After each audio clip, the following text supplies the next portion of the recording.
बाजारात चक्कर मारा. भजी किंवा भेळ खाणे हा तिचा आवडता उद्योग.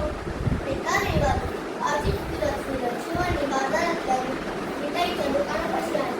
मिठाई पाहत ती सहज उभी होती. हलवाई तिच्याकडे पाहत होता. तो गल्लावरून उठलो. शिवानीकडे आला. हे मुली चल पैसे काढ. कसले पैसे?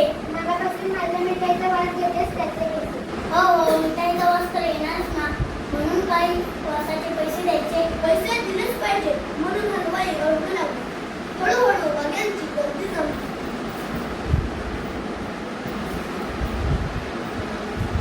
काय माणूस आहे हा? हे असंच काय ते विचित्र. वासाचे पैसे कोणाचेच पाहिजे. शिवानीला काहीतरी सुचले. ठीक आहे थांबा, मी पैसे घेऊन येते असे म्हणून गर्दीतून वाट काढत ती आई बाबांकडे निघाली. आई भाजी कुठून झाले? चिल्लर पैसे थैली दे ग मला. का ग काय झालं? कशाला पाहिजे? अगं आई ती गमत आहे, तू पण सांग. चिल्लर पैशाची पिशवी घेऊन दोघे निघाले. मिठाईच्या दुकानापाशी गर्दी तशीच होती. वाट काढत त्या दोघे हलवाई कशी आले. मिळाले पैसे? हातातली चिल्लरची पिशवी शिवानीने वाचवली. एकदा दोनदा तीनदा कुंकळ आवाज आला. गर्दीतले लोक शांत होऊन राहिले. मिळाले पैसे? कसले पैसे? कुठे मिळाले?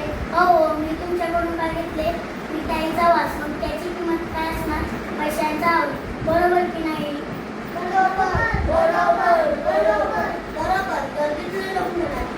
आता हलवायचा चेहरा पाण्यासारखा झाला.